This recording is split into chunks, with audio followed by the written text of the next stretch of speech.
Hello అండి. ఈరోజు మన వీడియో ఏమంటే గోధుమ పిండితో పూర్ణాలు చేసి చూపిస్తున్నాను. ఈ పూర్ణాలు వేడివేడిగా రుచిగా ఎంత బాగుంటాయంటే ఆ రోజుకి మీరు దాసోహమైపోతారు.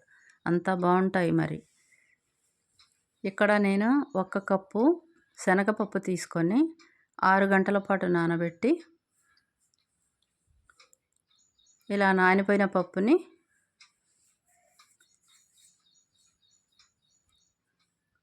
కుక్కర్లోకి తీసుకోవాలి.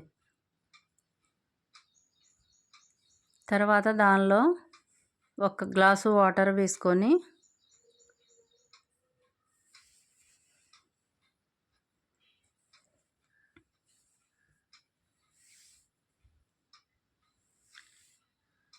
ఇప్పుడు 2 స్పూన్లు ఆయిల్ వేసుకోవాలి. స్పూనున్నర సాల్ట్ వేసుకోవాలి. తర్వాత కుక్కర్ మూత పెట్టుకోవాలి, విజిల్ పెట్టుకోవాలి. తర్వాత 5 విజిల్స్ వచ్చే వరకు కుక్ చేసుకోవాలి. తర్వాత అదే కప్పుతో బెల్లం తీసుకోవాలి. బెల్లాన్ని బాగా కరిగించి పక్కన ఉంచుకోవాలి. తర్వాత పప్పు ఉడికిపోయింది, దింపేసుకొని ఇప్పుడు ఈ పప్పుని మిక్సీ జార్లో వేసుకోవాలి.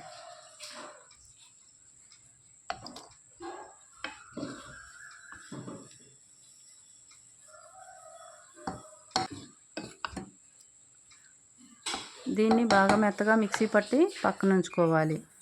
తర్వాత ఈ కరిగిన బెల్లాన్ని వడకట్టుకోవాలి. నలకలు పీసులు లేకుండా వడకట్టుకోవాలి. తర్వాత కుక్కర్ మూత పెట్టుకొని మెత్తగా పేస్ట్ లాగా ఈ పప్పుని రుబ్బుకోవాలి. తర్వాత ఒక కళాయిలో వేసుకోవాలి. తర్వాత 2-3 స్పూన్ల నెయ్యి వేసుకొని ఈ వడకట్టుకున్న ఈ పాకాన్ని అందులో వేసుకొని యాలకుల పొడి వేసుకొని బాగా దగ్గర పడేంత వరకు తిప్పుకోవాలి. సిమ్లో పెట్టి తిప్పుకోవాలి. ఇప్పుడు బాగా దగ్గర పడిపోయింది. ఇక దింపేసుకొని ఇప్పుడు గోధుమ పిండి అదే కప్పుతో గోధుమ పిండి తీసుకొని కొద్దిగా సాల్ట్ వేసి తగినంత వాటర్ వేసి కలుపుకొని పెరుగులాగా కలుపుకొని పక్కన ఉంచుకోవాలి. ఇప్పుడు ఈ రెడీ అయిన ఈ పప్పుని ఇలా బాల్స్గా చేసి గిన్నెలోకి తీసుకోవాలి.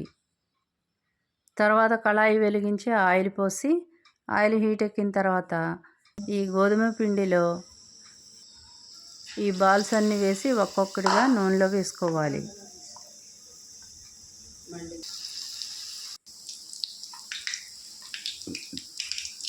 సిమ్లో పెట్టుకొని బాగా ఎర్రగా వేయించుకోవాలి. చూడండి, పూర్ణాలు వేడివేడి పూర్ణాలు రెడీ అయిపోయాయి. చాలా బాగుంటాయి, చాలా టేస్ట్గా ఉంటాయి. అంతేనండి.